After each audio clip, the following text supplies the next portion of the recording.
বিষ দেন তো। বিষ দিয়ে কি করবেন? সুইসাইড করবো দাদা, এ জীবন আর রাখতে চাই না। কেন, কি হয়েছে ভাই?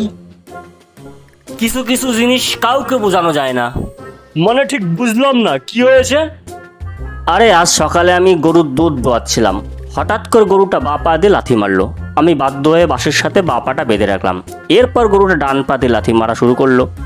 আমি এবার গরুর ডান পাও বাঁশের সাথে শক্ত করে বাঁধলাম। এরপর লেজ দিয়ে বাড়ি মারতে লাগলো। ভাবলাম লেজটাও বেঁধে রাখি, কিন্তু লেজ বাঁধার জন্য কোনো কিচ্ছু খুঁজে পেলাম না। শেষমেশ নিজের বেল্ট খুলে বাঁধতে লাগলাম। বেল্ট খোলার কারণে হঠাৎ করে আমার প্যান্টটা গেল খুলে। এমন সময় আমার বউ গোয়াল ঘরে এসে হাজির।